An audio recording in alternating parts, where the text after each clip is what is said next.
Hello and welcome to A Dev Named Josh. I'm a dev named Josh, and today we're going to talk about damaging enemies and signals and all kinds of good stuff.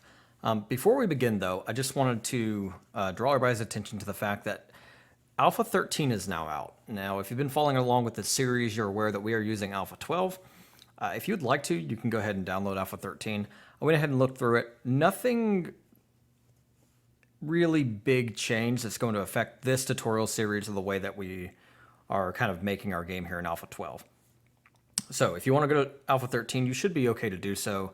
Otherwise, there's really nothing here that's going to affect us. So we're going to keep pushing along with Alpha 12, at least I am. Additionally, and some good news, Godot 4 development has entered its feature freeze ahead of its first beta, which is awesome.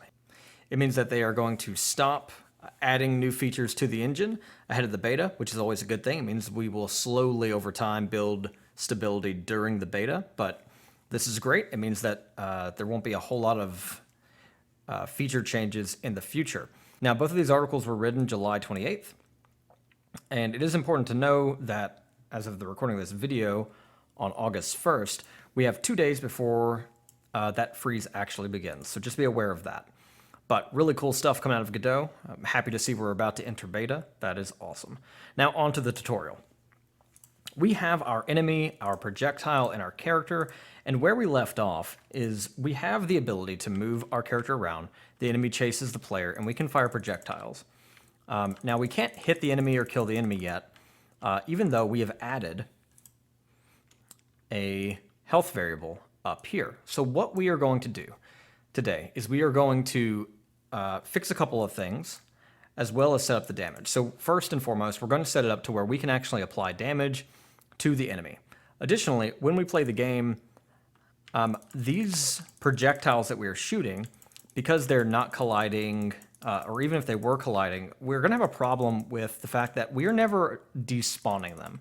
We are creating all these new projectiles, but I could sit here and do this forever, and those projectiles are never getting removed from memory. Eventually, that's going to lead our game to slow down, and I'm going to show you how to set a timer, which is going to use signals as well, and just kind of, we're going to talk about how to like fix this problem. All right. So here in the enemy script, what we're going to do is we're going to make a brand new function to apply damage to the enemy for when the projectile hits. So what we're going to do is we're going to type func apply damage. All right. And we're going to add a damage argument, and it's going to be a type float. And then this method or function is going to return nothing. So we're going to say void will be the return type. And then all we need to do is we need to take this health variable and we need to subtract it by the damage we pass into this function. So I'll say health is going to equal health minus damage. Now there will be a problem with this, and I'll show you in a little bit what that problem will actually be, but for now this is okay. Additionally, we can make this shorter by, instead of doing the syntax, we can say health equals health minus damage by saying minus equals. And there we go. And that will apply the damage to the health and then set the health to that output. So we are applying damage, which is awesome. And then what we need to do now is we need to make it to where the projectile can hit the enemy. So our projectile, we made an area 2D. And this is where we're going to talk about signals.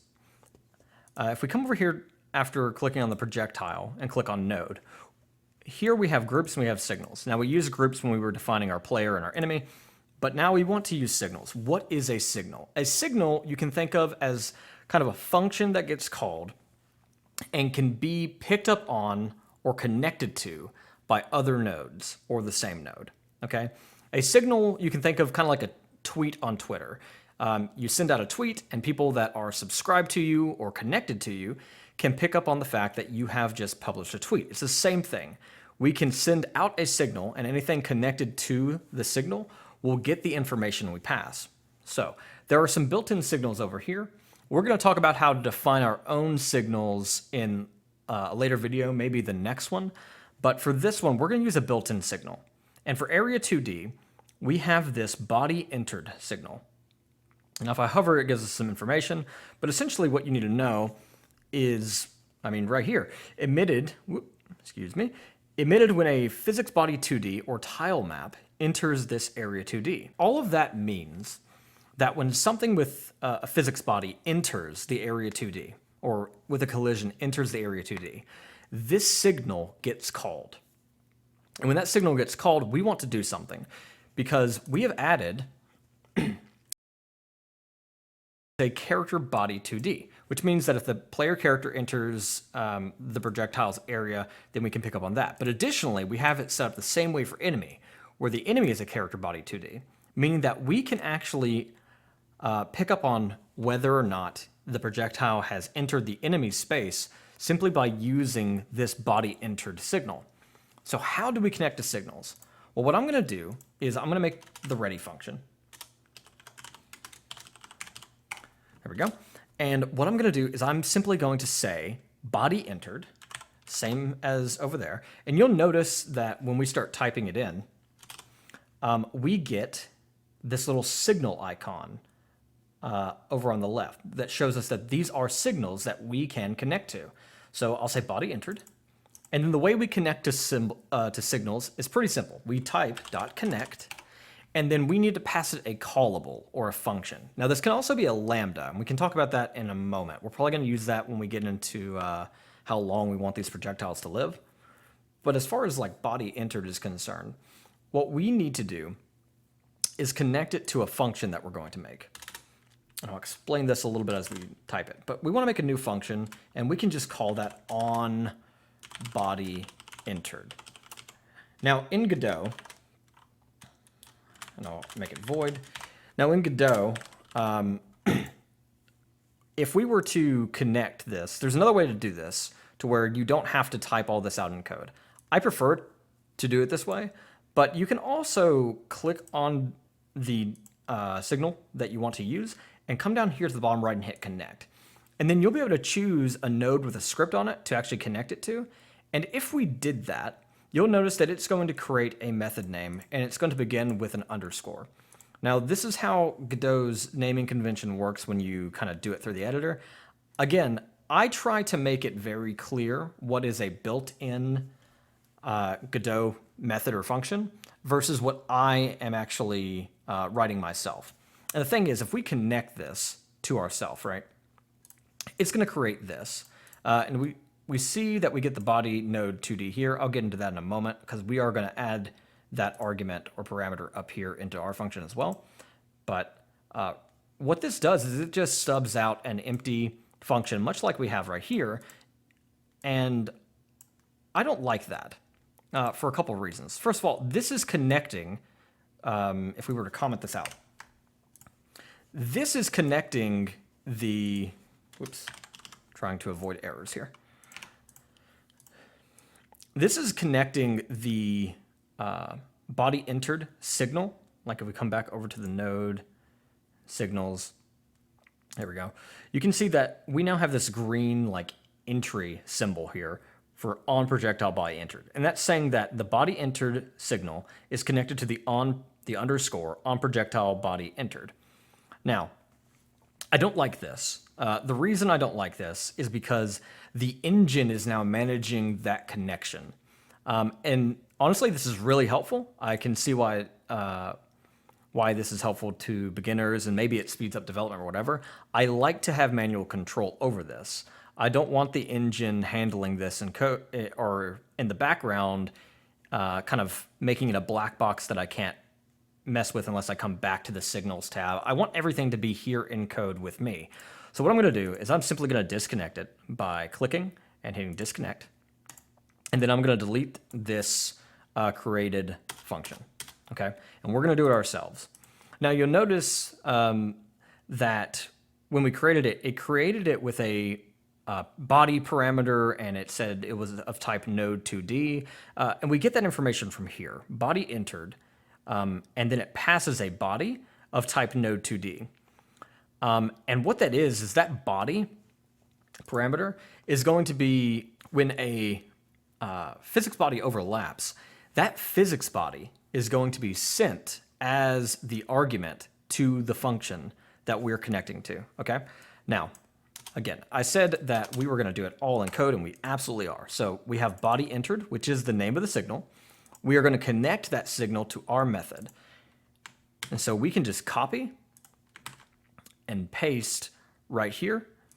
And now we are connected to that method. Now, additionally, we need to add the parameter body of type node2d. If we don't do this, it will not work. Okay, so we're going to do body, and it's going to be of node2d. Awesome. And what I'll do for right now is I'll do a simple print, and I'm going to print body.name. And name is just a built-in property on all nodes or node2ds that kind of tells us what it is. It's the name of the node itself, okay? So if we do this, and I've done this correctly, if I press play, and I shoot past or through the enemy, we should see enemy printed to the console down here. And we can see enemy. Perfect. So the projectile is moving through the enemy space, and on the way, it's grabbing that physics object and printing the name. Now, you'll also notice that as I was doing it, player character is also printing, because sometimes, depending on how I move, because the position to the spawn point that we made is so close to the player, it will overlap with the player character sometimes, which means we accidentally have the potential to damage ourselves. Okay, we're going to fix that in a moment, but for right now, we're going to focus on the enemy. So now that we have the ability to get a reference to the enemy through this collision, okay, what we're going to do is we are simply going to say if body, so this node 2D that's getting passed, if body is enemy, so now we're comparing if the body that we're passing is an enemy, is a type enemy, and we get that type from here, class name, where we wrote that out. Whoops. Then we want to do something. And specifically what we want to do is I want to make sure that my enemy, which is an enemy, right, is actually going to be treated as such when I go to use it here in a moment. And I'll explain why. Body as enemy. Okay. And all this is doing is we are taking this node 2D and we are converting this node 2D, which is an enemy, to an actual enemy class, so that we can use all the properties and methods that we have inside the enemy script here in code. I'll show you what happens if we don't do this real quick. So if we're just like, hey, if the body is enemy, then we want to do what? We want to say body.apply damage. Interestingly, that actually works, and we're not getting any error. There's no type issue there, and we will be calling, I believe, the apply damage function. The problem is it's letting me pass it without parameters, which is a little odd to me. So let's see what happens. Oh, we crashed. We crashed because invalid call to function apply damage in base character body 2D enemy expected 1 arguments. So it's not giving us type safety here because we're not passing the argument it's asking for in our apply damage function. So in order to actually get our type safety back, we have to say var enemy is equal to body as enemy, which is going to convert it. And we can go ahead and say that this variable is going to be an enemy. And now we can say enemy dot apply damage. And now we get our type safety, because now we are treating this variable as an actual enemy class rather than just a blank or general node 2D that we're actually getting passed, okay? And now we can pass in the damage. And I'm going to say, let's actually make a variable for this. We'll say var damage for projectile. It'll be a type float, and we'll say 30. And there. So now we'll do 30 damage. And we'll just pass this variable on to this function. Perfect. And now there's one other thing I want to do, and that is when we collide with anything, really, if the projectile collides with anything, we want to destroy the projectile. So how do we do that? How do we destroy a node in our game? Well, the answer to that is we type in qFree, and it is a function. So we're going to call the qFree function. What does qFree do? Essentially, it will, the reason it's called this is it says, okay, this node, I'm going to add it to a list of other nodes that I want to free from memory. I want to destroy in the game, okay? And the reason it's called qFree is because it adds it, and it is destroyed at the end of the current frame, all right? Important to know. So now whenever we hit anything, even if it's not an enemy, right? So even if it's the player or a wall, we'll destroy the projectile so it doesn't go through things. So now if we play, restart the game, we can do this. Oh, but you're noticing something. If I move this way, you'll notice that sometimes the projectile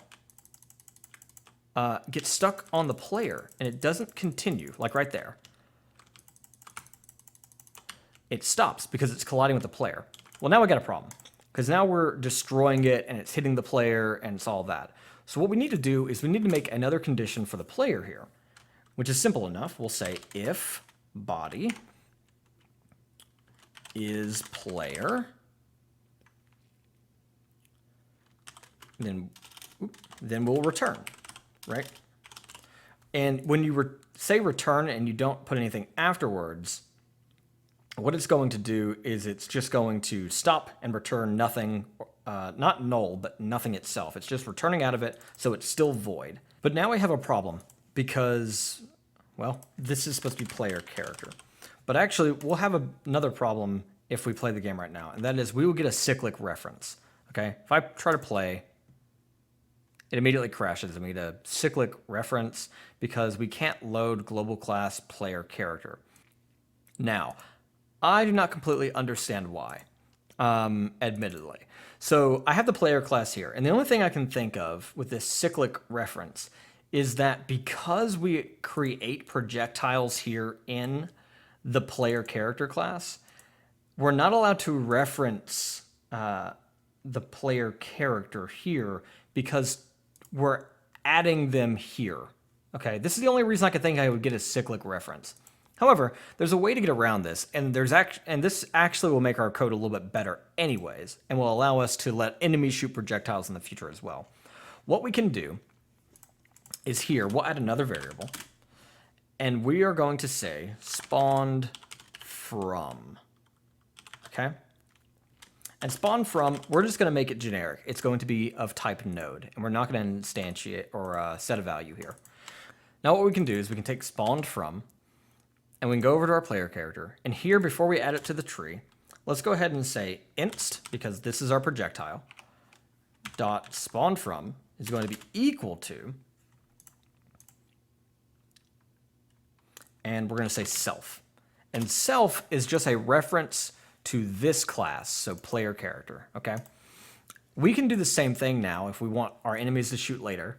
We can instead pass self from the enemy script into spawn from, and now we're checking and we will never hit ourselves, okay? All right. So if I save, let's check and see if that works. And I can hit the enemy and the projectile gets destroyed. I'm a little off screen, but now I can no longer, when going diagonal or any of these directions, hit myself as the player. It always spawns, it's not destroying itself on me. Perfect. Great. Now we will not collide with the node that spawned us. Now, obviously, if you wanted to make it to where the projectile could hit the player as well, we would need to add that in, and then we would be good. It would be essentially the same thing. Additionally, we can make it cleaner by allowing player character and enemy to inherit from a different script. We're not going to talk about inheritance quite yet. So this works fine for now. What we want to do now is we want to destroy the enemy when we lower its health. Because if we look right now, I'll go ahead and print, and we'll say health. Every time the enemy has damage applied to it, we'll print the health. All right, 70, 40, 10, 20, or negative 20, negative 50, negative 80. So a couple of things here. We are damaging the player, or sorry, not the player, the enemy. But we're damaging it to the point to where it can go to the negatives, okay? Which means that we can't simply destroy the enemy if health is at 0, right? And then when we do Q free to destroy it, we can't simply do this because we're skipping 0. It will never be equal to 0. Just the way the health value and the damage works out, will never hit 0. So the way we're doing it here is actually bad. Additionally, if we had like the ability to heal, and instead of passing a positive damage value here, we added a negative, it would actually increase the health of the enemy. And we don't want it to go past 100. So how do we fix that? Well, the answer is actually pretty simple. What we need to do is we need to clamp a value. And all clamping is saying, hey, we're going to pass a value. So I'll say health is equal to clamp real quick. And it's a function call. And what we're going to pass is the value we want calculated. We're going to pass the minimum number it can be, and then the maximum it can be. So we can say health minus the damage is the calculation we want. And we want this output to be checked against a min, and we see our IntelliSense here, our minimum and our maximum. So the minimum I want to be 0.0, because it's a float value, and the maximum I want to be 100.0. And for consistency's sake, I'll make this check against 0.0. And now what's going to happen,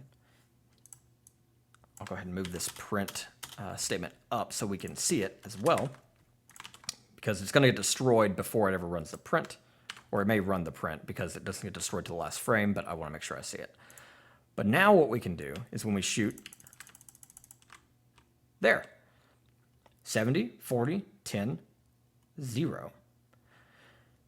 And the reason that's happening is because we're doing a damage calculation, and where it would have been, I think it was negative 20, instead it's saying, okay, the value here is negative 20, but negative 20 is below my minimum. So I'm going to make this value equal to my minimum since it's below it. And that's how we ended up with 0. Perfect. So we've taken care of that edge case. And now we can destroy enemies. And now what we need to do, one final act of cleanup, we need to stop the projectiles from existing forever. Okay? They are never getting destroyed if they don't collide with anything. Now we've handled the collision for when they're colliding with the enemy, and now we're dealing with the damage, but these projectiles are continuing forever because there's nothing else to collide with. So what we need to do is we need to give the projectile a time to live, okay? And a time to live is simply saying, hey, there's going to be a timer. And when that timer reaches 0, we're going to destroy this projectile automatically. So the way we're going to do that is I'm going to make another variable. It's going to be time to live. And it's going to be a float value. And this is simply going to be the time to live in seconds. And I want my projectile to survive 1 second. So I'll say 1.0. And now here, I can do kind of a similar process here and connect to a timer that I'm going to make and connect it to a method to destroy it. But what I'm going to do, because when I'm dealing with a timer, I'm going to create a timer, I'm going to add it as a child onto the projectile. I want to do all that in one function so I don't fill the ready function here with all that information. So I'm going to make a new function, handle time to live. And I'm going to call it here. And then I'm simply going to copy this, give myself some space, and I'm going to say func, handle time to live, no parameters, and it's going to be void.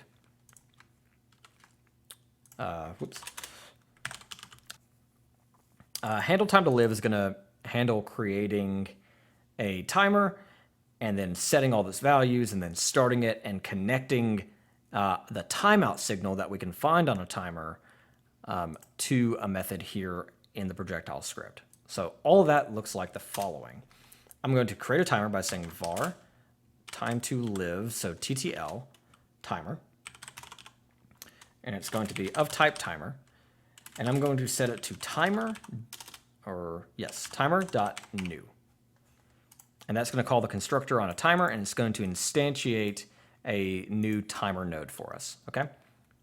Then what I want to do is I simply want to add child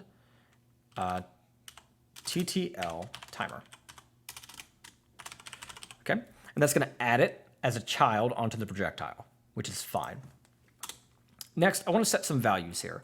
So timers have a few properties that are very important. And I'm going to showcase as many of them as I can here.